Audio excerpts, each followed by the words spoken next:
सगळ्यात पहिली ओळख आमची बस स्टॉपवर झालेली, कारण ती राहायची अकोटचीच आणि मी अकोल्याचं, त्यामुळे जाण्यासाठी आम्ही इथून सोबतच निघालो होतो. आणि मला वाटते तिथे पोचल्यानंतर औरंगाबादला ज्या बस स्टॉपवर उतरलो ना, तेव्हा आमची खरी ओळख झाली.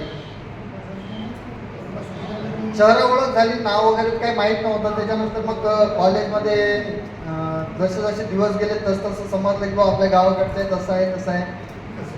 मग मधातले काही कॉमन फ्रेंड होते, त्याच्या अनुषंगाने सेटिंग लावण्याचा प्रयत्न चालू झाला. म्हणजे विष्णू वराळे. सर हा व्हिडिओ युट्यूबला जाणार आहे बरं, काही इश्यू नाही आता. आणि जवळपास कॉलेज झाल्यानंतर अशी परिस्थिती होती की मी टीचर म्हणून जॉब करायला सुरुवात केली विनाअनुदानित शाळेवर. 5-6 महिने जॉब केला तिथे. आणि हिचा पण जॉब वगैरे प्रायव्हेट शाळेवर सुरू होता. पण एक होती इच्छा की बा काय लग्न तर करावंच लागते. मग बापरे, जे न ओळखीची व्यक्ती आहे त्याच्यापेक्षा जे आहे ओळखीची आहे, आपण पाहिलेली आहे, तिच्यासोबतच का नाही करायचं.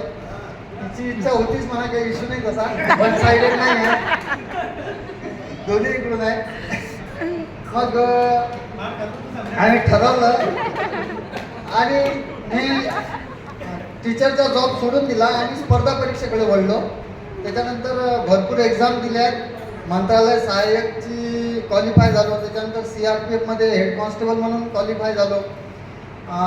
CISF मध्ये सेंट्रल CRPF मध्ये PSI म्हणून सिलेक्शन झालं. आणि गावात अकोल्यातच पण पोस्ट ऑफिसमध्ये पोस्टल असिस्टंट म्हणून सिलेक्शन झालं. मग सगळ्यांची इच्छा माझी तेच होती की बा जाऊ दे, गावाजवळच आहे आणि बाकीच्या सर्व्हिसेसपेक्षा एकदम सुपर आहे. सेंट्रल गव्हर्नमेंटचा जॉब आणि तेही गावात मिळणं म्हटलं म्हणजे मला एकदम आनंदच झाला. आणि त्याच्यामुळे मग मी बाकीच्या गोष्टीचा काही विचार केला नाही. आणि घरी सांगून ठेवलं आम्ही. आईवडिलांनी आमच्या चांगले म्हणजे काय म्हणतात त्याला संमती दिली. त्याच्यामुळे काही जास्त काही असा विशेष काही उद्रेक व्हायचं कारण पडलं नाही. किंवा मग एखाद्या मित्राकडे जावंच लागलं असतं, समजा घरून हे असता विरोध असता तर कळत. पण तसं काही प्रसंग आला नाही. घरच्यांनी आमचं समजावून घेतलं. त्याच्यामुळे हा योग चांगल्या प्रकारे जुळून आला. लव्ह प्लस अरेंज मॅरेज झालं. आणि आता देखील आम्ही एकदम मित्रासारखेच आहे. घरी रोज आमचे भांडणं होतात. संध्याकाळी रोज आम्ही एकमेकांना सोडून कधी जेवत नाही, सोबतच जेवण करतो. आणि मुलं बाळी व्यवस्थित आहेत. आणि तिच्या सर्वांची आठवण रोज येते. असं काही नाही, एकही दिवस असं नाही की कॉलेजचा विषय निघत नाही. प्रत्येक दिवशी कॉलेजचा विषय निघते. काही ना काही आठवणी असतातच. सर एक प्रश्न विचारू, बिलकुल. आता किती वर्ष झाली सर लग्नाला? लग्नाला माझ्या किती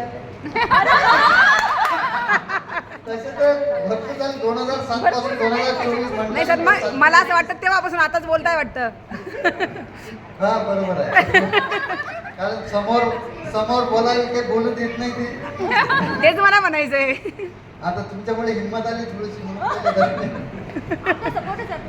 ठीक आहे, धन्यवाद.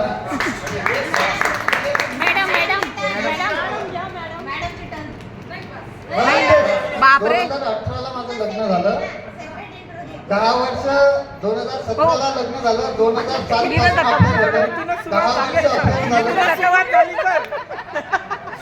2007 पासून सुरुवात झाली अफेअरला. 2017 लग्न झालं.